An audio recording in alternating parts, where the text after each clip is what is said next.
Moving the needle on founder failure, one conversation at a time. I'm your host, Lucas Poles, and welcome to Startup 2.0 by Spark XYZ. Join us each week as we give you access to some of the top investors and entrepreneurs around the country to help you think through and overcome some of the top challenges that startups face. I think there's no better place in the country to be investing than Los Angeles. What is the problem that you're solving and for who? Like, what is that specific pain point? Sometimes when a company is not listening to its customers and just thinks it knows better than its customers, has a really, really hard time finding product market fit.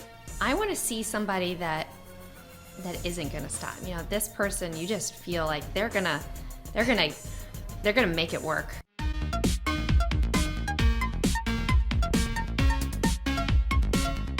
Welcome to the show. Thanks so much for jumping on. Oh, thank you so much for having us. Super happy to be here.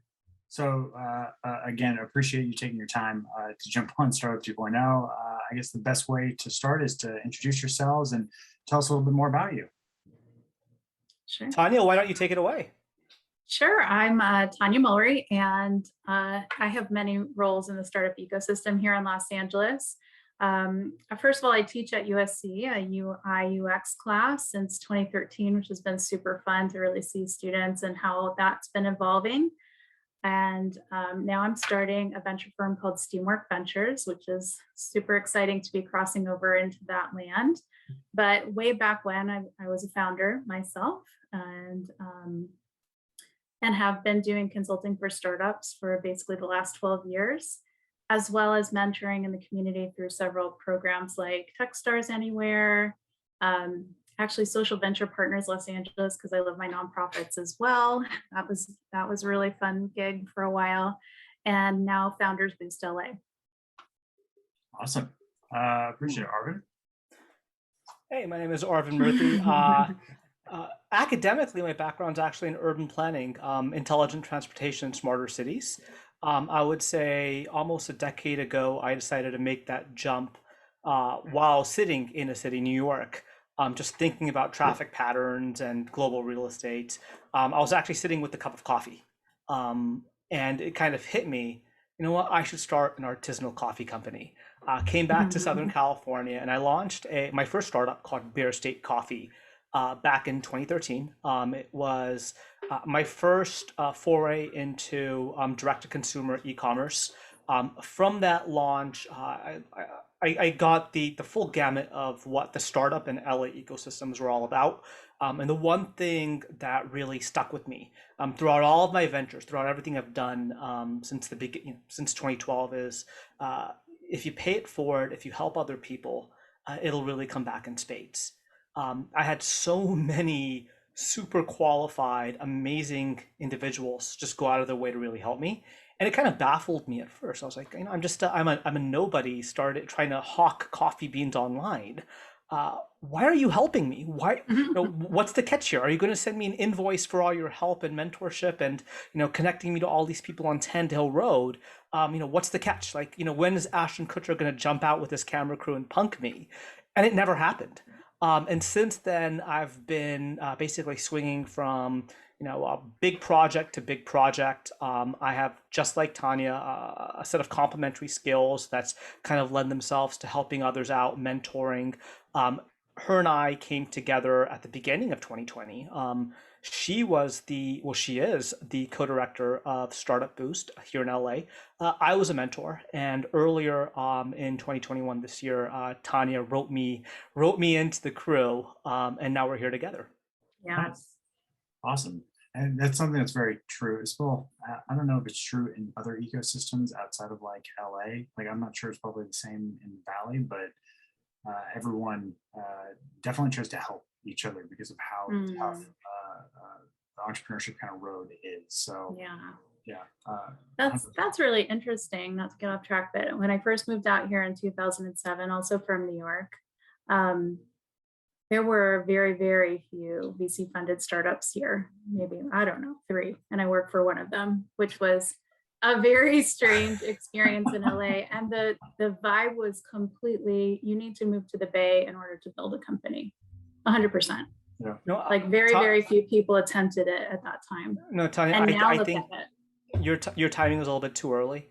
I was just at that sweet spot where you had this like very naive optimism You know, Mhm. I would say right when that term Silicon Beach started to be penned and really overused, I would say, Mhm. 2011 to 2015, everybody was really nice.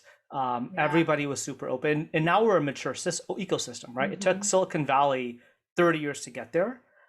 In Mhm. LA, we've done that in the course of a decade. You Yeah, were on the it's been very early fast. end of things. I was luckily in the sweet spot. That being said, I would Mhm. argue I squandered it. And now we're at this place of maturity, Um, right? And we're looking at it not as these nascent entrepreneurs, mhm. but mentors, right? People in the ecosystem who have the luxury of being maybe not 30,000 feet up, but we're at cruising altitude, Yeah. right? So we can see the veterans, the startup veterans, and we also get almost daily exposure to young entrepreneurs. And by young, I don't mean age; I Mhm. mean in just the length and breadth of them being in the startup world. Mhm. It's funny. It's funny that you mentioned Silicon Beach because I'm from Santa Monica originally, and so the first time someone used that term, what are you even talking about? Yes. Yeah, it was definitely an eye roller. And then Yeah. everything in every other community, because I live just north of LA, and every community wants to rebrand themselves Silicon something. And my community, because we're in the mountains, they wanted to be called Silicon Canyons. And I'm like, I Oh, think we either give it to Tanya's folks, or we start a incubator slash accelerator down the street from the Grand Canyon, and that way it's undisputed. I, It's I would participate that's in it. No. something like that. Good well, God. With if you beach, got like, that view, I'd take it. yeah. Oh gosh, awesome. So, Well, Lucas, if you don't mind me yeah. sort of derailing things here, you mentioned you're from Santa Monica. Uh, what's every decade, every 7 year period, people say, cities and built up areas experiences like chapter change, right? Things change, things shift, things progress. Um, in your life, what's been the decade or that period of the most change in this Santa Monica, West LA area that most tech people are in? Probably the probably 2005 to 2015. Mhm. Because like even so Venice right now, right? Mhm. Venice is a hotspot. Venice you could get rent for like $800 a month. Mar Vista was not even a thing. Culver City was far away. Like Mhm. it is changed drastically. I mean, even in Santa Monica Mhm. itself, like it wasn't the way it is now. Yeah. I mean, I still remember when the mall was the mall and indoor, and no one really went to the promenade because we all wanted to go into the mall and hang out in there. So, I mean, the landscape has definitely shifted drastically over the years. Mhm. And Yes. I think that final bookend to that 2015 chapter is when these uh, scooter services started doing their, first drop offs, 2015, 2016. That's like, all right, this chapter is closed. We're starting a new one. Yeah, no, it's true. It's true. You don't see them as much right now because of COVID, Mm. which is Yeah. interesting. Mhm. Awesome. Well, so great to get backgrounds on both of you. I guess let's dive into Founders Boost. Tell me more about it. What you guys are looking for. A little overview. All the above. Sure. So Founders Boost LA is part of a network, a global network of now 14 different cities. It's a pre-accelerator program. So that means we help startup founders pretty early. They may have had some friends and family. Not everyone has, the check cuttable friends and family. And so sometimes startup founders don't even understand what that term means. So we think of ourselves as really educators and sort of network builders for startups with potential to really scale that just need to really understand what they're getting into, right? It's very, very um, common for people to have come out of a really great career somewhere and say, you know what, it sounds really cool to start a business, right? And I think I could do that startup thing that I've seen on HBO, or I've been reading Mashable or whatever. And they think, oh, I can totally do that. And that was my case too. When I moved out from New York, I was at MasterCard for 10 years building mobile products and getting the world ready for mobile commerce before the world knew it needed contactless payments. And I thought, look, I've had this incredible success. How can this be hard, right? Let's go do it. So I started at a startup. It was very bad timing at that startup. Little did I know that VCs could pull the plug right before the recession after moving my whole family out here. That's a longer story. And went down the road on my own. And you have to know to ask for help, right? Mm-hmm. You have to know, like Arvin did this intuitively, and he's got an incredible personality and probing mind, and he went asking people for help. But if you don't even know where those people are, or who's in a position to help you, who's been there before, where do they hang out, like who has this experience that you want to benefit from. When I started out, this wasn't a thing, but with Startup Boost and now Founders Boost, we just renamed ourselves. We actually have that kind of a program where our mentors are people who have been in, founders or growth or tech, tech resources senior, and we have several angels as well as VCs involved as mentors. And so corporates. And corporates, amazing like corporate innovation mentors. So we really surround these founders with just the incredible voices and incredible experience that, we're there just to lift them up and help them understand all of these confusing terms. Should I raise? What is a lifestyle business versus a VC fundable business? All of these things that normal people don't say. Like you don't know these terms until you walk into a meeting. Yeah. And somebody says it and you're like, what? So we help them not be surprised, I would say, by the process. I think that's one of the most succinct summaries I've ever heard. At the end of the day, we're a starting school and finishing school for that entrepreneurial like lingo and jargon, right? Mm-hmm. We use these terms not to sound snobby and elitist, but if you want to talk about certain value valuation caps prior to Series A and this and that and TAM, SAM, SOM and right. all these random vowels and consonants here, it's intimidating.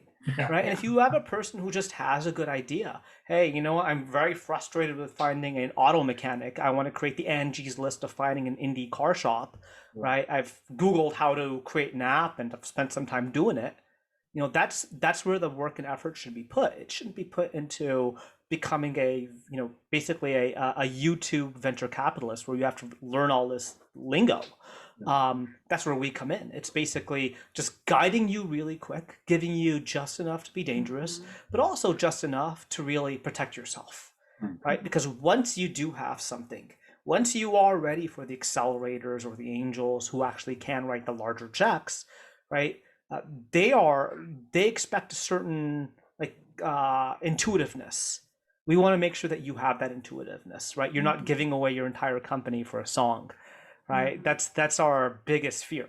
We want to equip you to advocate for yourself and follow through with whatever you start. Yeah. And a couple more things. We are no fee, no equity, which means we're sponsorship driven. And that also, it reduces the risks for entrepreneurs to say yes to a program like this. We run 2 cohorts a year in the spring and the fall and accept about 8 companies per cohort.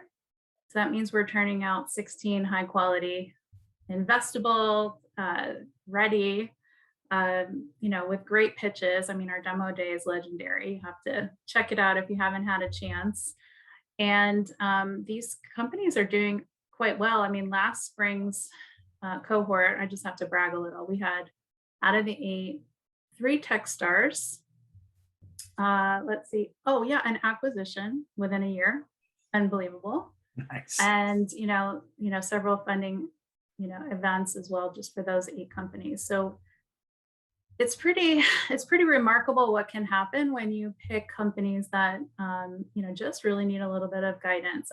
What I'm looking for, I mean, you asked about selection, and Arvind and I debate this a lot, right? How do you find that diamond in the rough? And for me, it comes down to a brilliant idea, right? That it's technically feasible. They figured that out, but they're explaining it really badly. Because I know we can help with that, right? I know that if we put 40 mentors, giving them nonstop feedback for 6 weeks, that thing is going to shine like a diamond, right? And, and there are going to be blind spots, right? Every entrepreneur has blind spots. You don't like go to kindergarten saying, oh, you know what I want to be when I grow up is an amazing tech founder. That doesn't happen. And so, we just wanted them to be confident in all of the different areas, understand a little bit about all the areas, but they don't have to master everything at this stage. Yeah. No, honestly, from our perspective, for the angels and the VCs, we greatly appreciate it.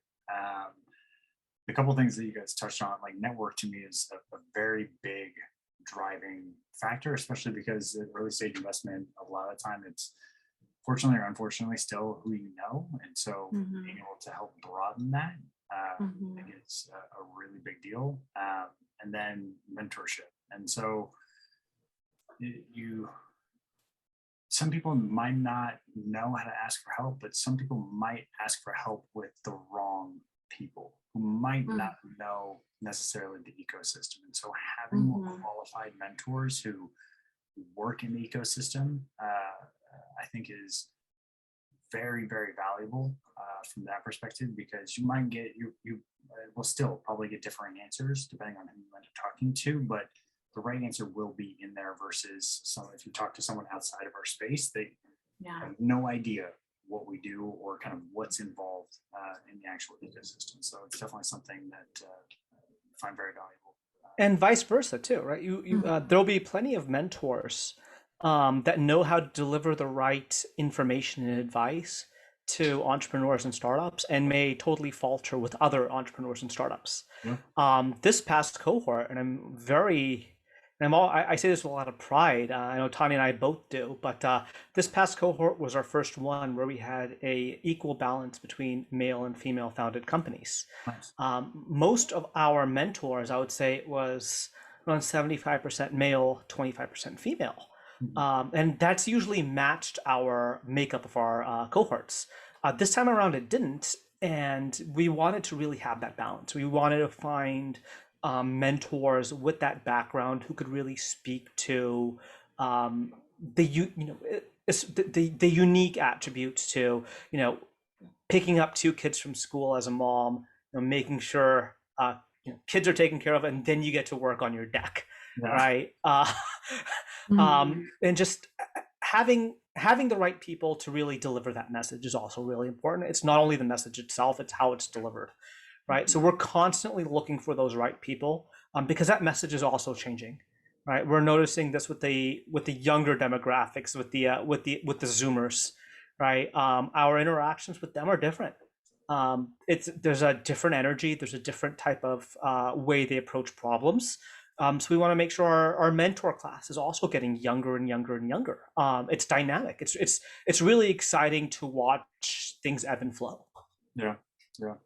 No, that is. It's definitely interesting to continue to, especially watch the ecosystem go. Awesome. So let's, I guess, switch gears a little bit. Let's jump into maybe some of the challenges that you see the companies face in the cohorts, and maybe the ones that don't make it into the cohorts. What are some of the problems that you end up seeing, I guess, in applications, and then some of the challenges as they kind of run through the actual cohort?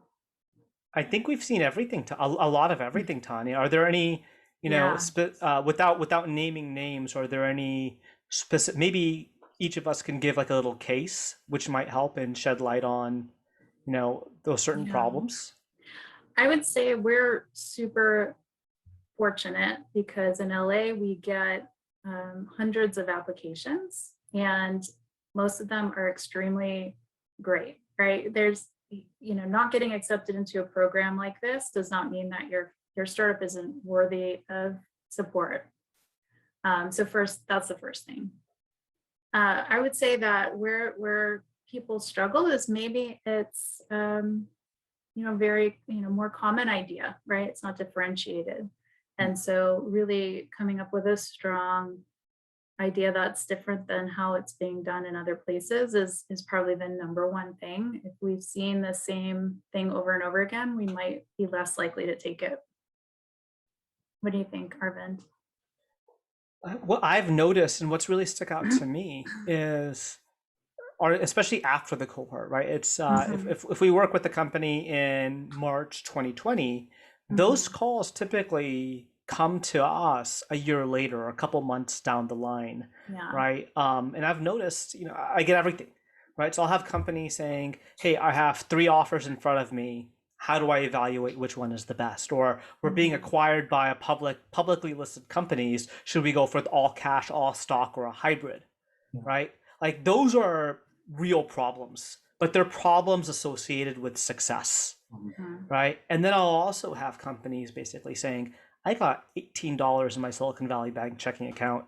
We have, everything is dried up. We were a travel related company, and with the lockdowns, we're in trouble. Right? What do I do? And and I don't want to use the F word, but that's a failure related problem, right? And there's a pretty clear path there. You've done your best. There are, it's basically a force majeure. You walk away with your head held up high, and you figure out the next best thing. The problems that I have difficulty with as an entrepreneur, as a mentor, as a friend, as a collaborator, are those problems right in the middle. It's not about success or failure. It's about just the very nature of being a startup, right? Everything from just disputes between co-founders, right? Literally co-founders going at each other's necks, legal action, to understanding how we should pivot, right? Are we really delivering value here? Are we charging too much money, right? It's those small mundane issues that are actually bigger problems for me. Because as an advisor and a mentor, I can't tell you what to do. The only thing I could really do is help you shape up your intuition. And it's literally just asking questions of yourself. How would you feel if you were buying that service? Would you feel like if you were paying $85 per month for that, are you at least getting $86, $90 out of it, right? Like, it's that the boring stuff is really the hardest stuff. Yeah, I agree.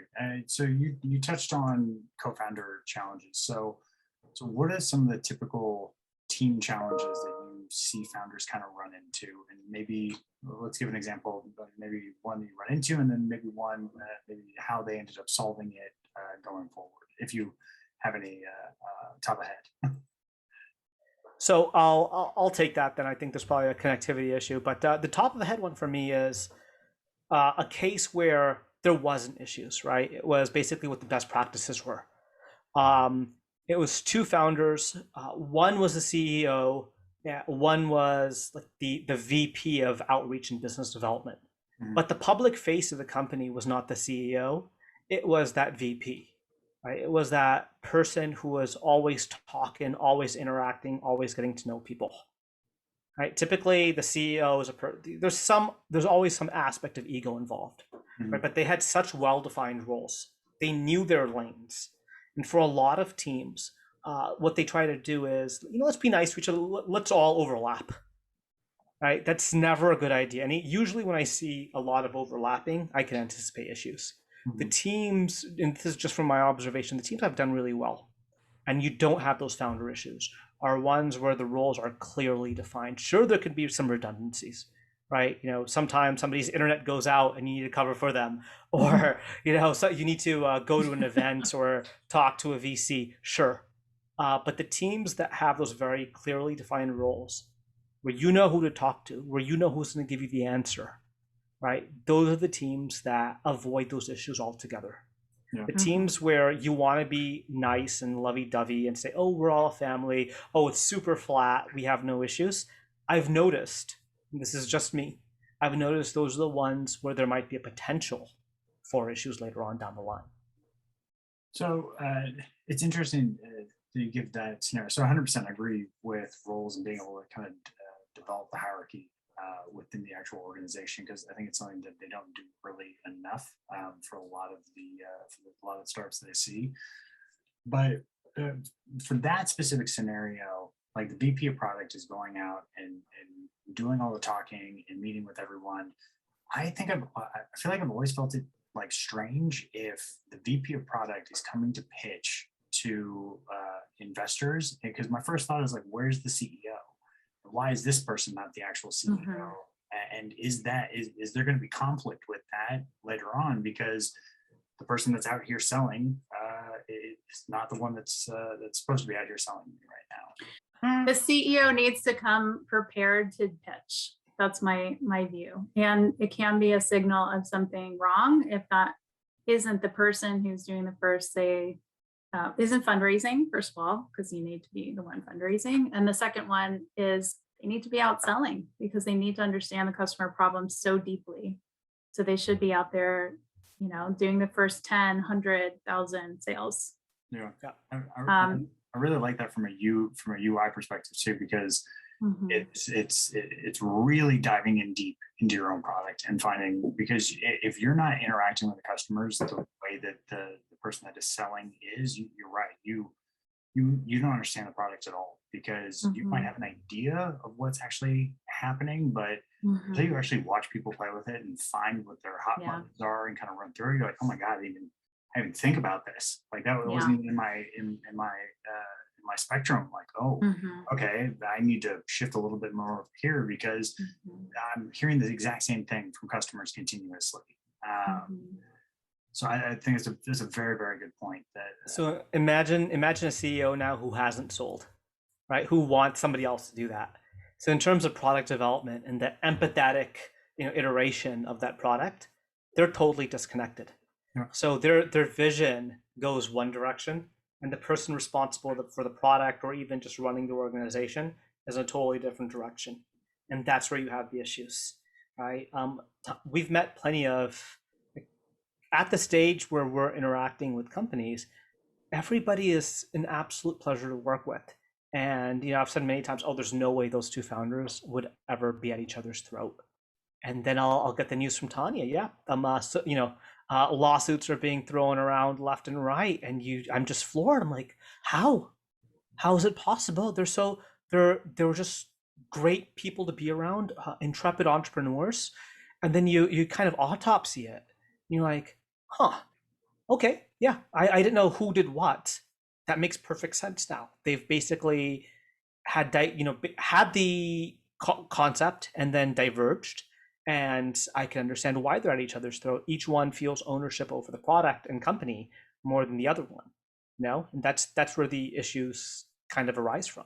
Yeah, I don't think that, especially at the beginning, like the small little cracks that form in the relationships, I mean, they will absolutely burst open when you're because entrepreneurs are under such intense pressure and stress constantly. And so those cracks turn into canyons very quickly when you haven't slept in a week, or just everything is falling apart and you're trying to put it back together like wall falling off a cliff. Like it's madness. And so it's very good points that a lot of time you have to take that time in the beginning and make sure that those rules are absolutely defined and the structure is kind of put in place, so that when those things do happen, you're in a lot better spot to be able to handle them. Yeah, and it's not only defining the roles, but also respecting the roles, right? So if you are the CEO, if you are the majority shareholder of the startup, right, it's incumbent on you to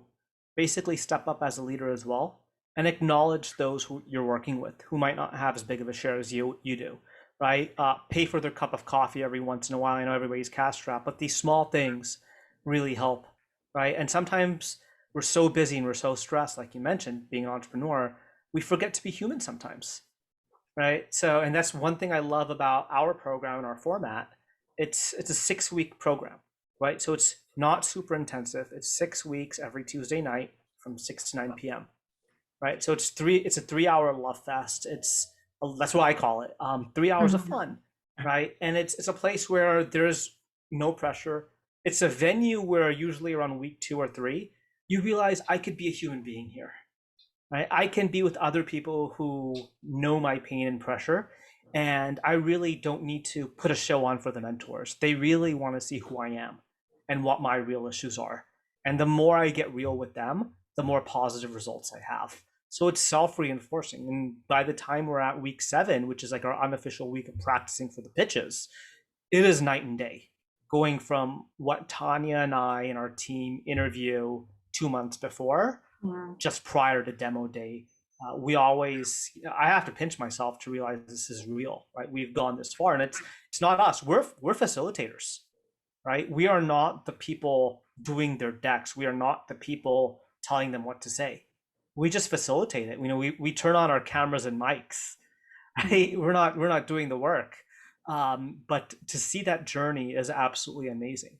And I think the one thing that the magic that Tanya, myself, and our LA team have is just being human and reminding entrepreneurs, hey, you're under a lot of pressure. We know you want to raise money. It ain't easy, right? No promises. You have a network. Just be yourself. Take some. Right? It's basically like a thrift store. You come, you take some stuff you want, right? If you see a good deal on Air Jordans in the back, grab them, they're yours.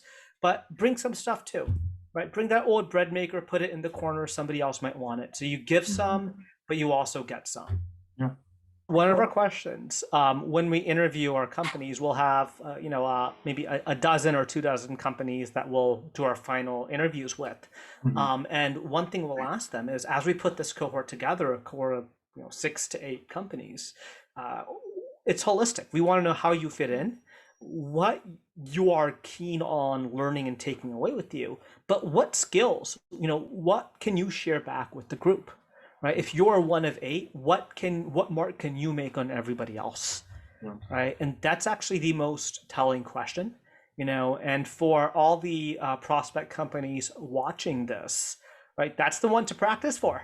Right? That's the one we really care about, because your application does a pretty good job at telling us what you want to do. Your video really helps us out. But the one aspect that really gives us insight and knowledge as to, do we want this team and this company in our cohort, is what could we learn from you? Right? And that's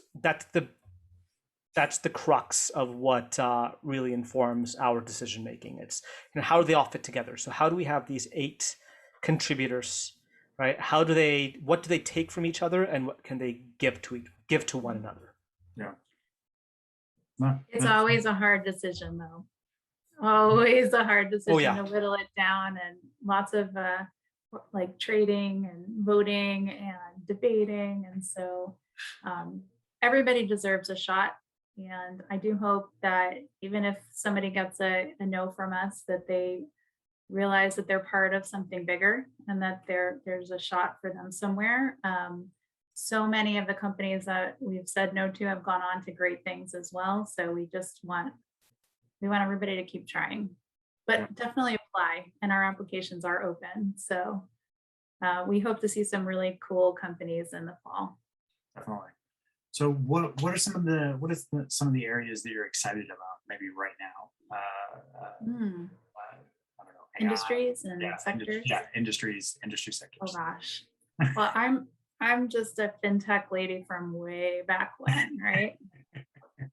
So I'm always excited to see those kinds of companies and the whole gamut. How do we pay? How do we keep track of how we paid? How do we improve in all manners of the way that we exchange funds? I love health tech too. I love a device and data play. I love that subscription revenue from any company that can really master some kind of a recurring revenue, because it's just magical. It's a magical income statement happens when you have recurring revenue. Let's see. And I love climate tech. There's so much to do there. This is such a deep well, and with the infrastructure bill coming through, I think there's going to be some really amazing breakthrough opportunities there. How about you, Arvind? I'm always interested in companies and entrepreneurs that revisit and rethink our the nature of work, life, and play, Mm. right? Without name dropping too much, to protect the innocent. We had a company that I'm just beyond impressed with, that radically changes legal arbitration, especially in the financial services sector. And that was one of the companies I am the most bullish on, just because it's taking something so boring, arbitration, for any type. If you sign your credit card, you're with MasterCard, you're signing an arbitration agreement if you decide to use their card, right? Something as simple as that. But that's still a long and boring Massive. process, right? So Massive imagine everything that Tanya said, right? Where you can capture an industry where there's a very lucrative recurring, revenue stream, and you're streamlining so many things. You're making it super valuable for every stakeholder involved. So those are the companies that I like, right? And arbitration's boring. Home renovations are also boring, right? But when we see those companies, we're like, wow, you're rethinking. You're putting that kaleidoscope entrepreneur vision on, and you're rethinking that entire process, right? And companies I don't like, right? Because you asked like what we like. I don't like companies that are not honest, and I don't mean dishonest entrepreneurs, because for the most part, people are good people. But if you tell me that you have a weight loss beer, that's not really. Now I've seen it all. Yeah, like it's stuff like that kind of crosses me, because it also doesn't fit with the other companies. Right? If Tanya and I have the task of assembling 8 Legos, right, and they all have to fit perfectly. You can't have one just sticking out or one that just doesn't fit in. They all need to fit in perfectly together. Right? We have no agenda. We have no quota as to what companies, what sectors, the makeup of the teams. Right? We look through all of our applications. We give everyone a fair shot. Right? So even if we see one where the graphics aren't as pretty or whatever, we still look at every word. We look at every chart and graph. We read every answer. Right? We know and we acknowledge that you are being these are people at the very early stages of starting their companies. Right? They need all the support and encouragement as possible, right? It's not a good look for us to say this is bad, let's not do it, right? And that's not the spirit of what Tanya and I do and the program that we've really worked hard to foster and create. It's more of, all right, what support can we give this person? How can we do them justice? How would they fall in with the other 7 companies? What can they learn? Oh, you know what? We're feeling really good, almost 10 out of 10 on this company. That's going to be a really good interaction, right? So it's really coming up with those combinations and permutations of what that cohort looks like amongst the applicant pool, and it's harrowing, but it's also a lot of fun. Yeah.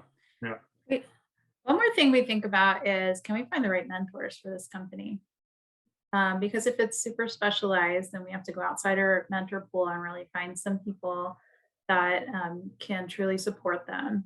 And so it's a little bit on instinct, because we've known our mentors for now several years, and we know who will show up and who gets excited about what kind of company. And so, it's a mini ecosystem that we're trying to really balance all of the different elements. Yeah.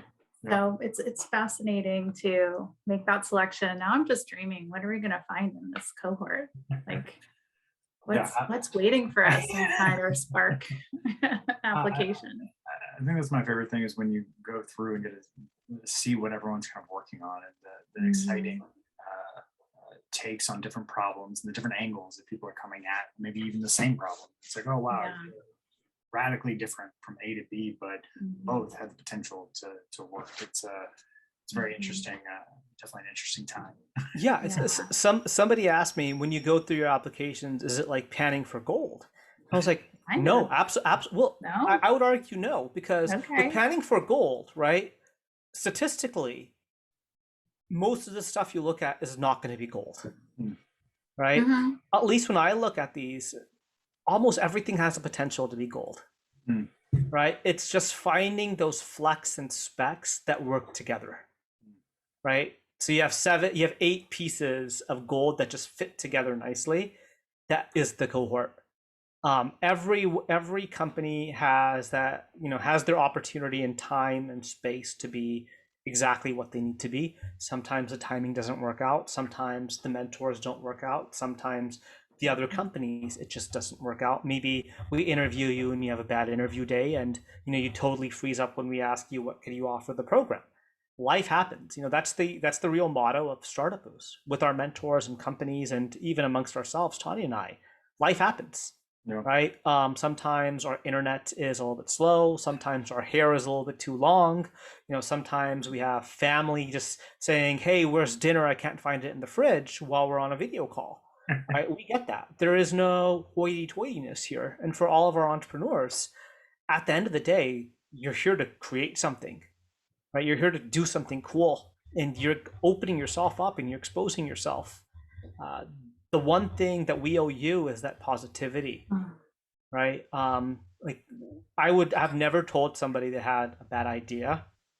I would always, if they do, right, I will spend, and I have spent hours on additional calls with those entrepreneurs just to help them, just to get them at a good place, right? That's the entire spirit of what we do. It's just building people up, never really breaking them down.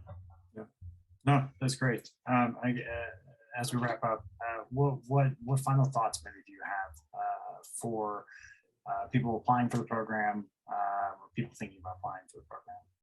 Show us who you really are and not who you think we want you to be.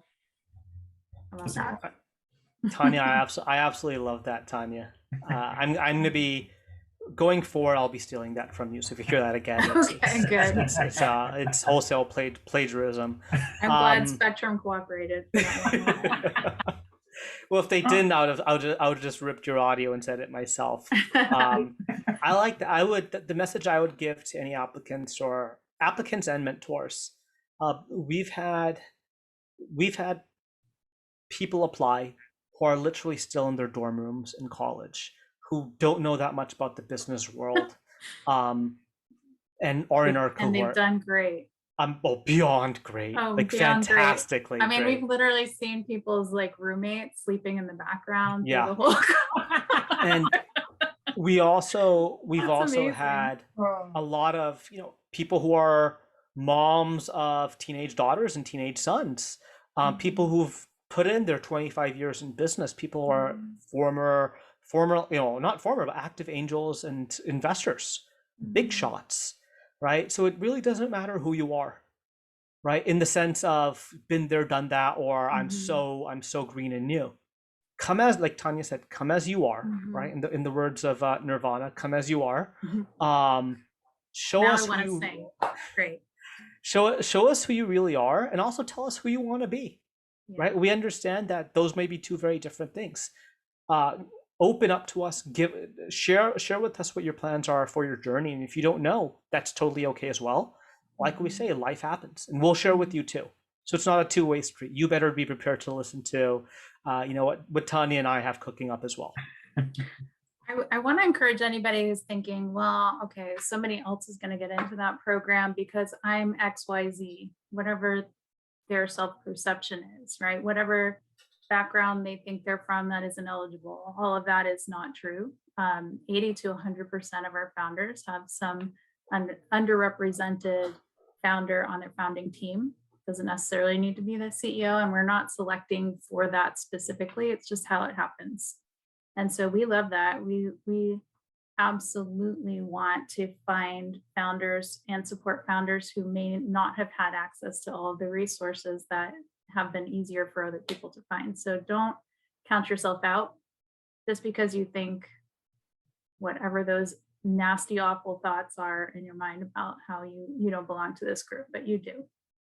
So definitely keep applying, keep moving forward. We want to see all those cool applications. We want to know what you're working on. Awesome. Well, appreciate you both taking the time out of your busy schedules to jump on, and look forward to chatting again in the future. Thank you so much. Thank you, Lucas.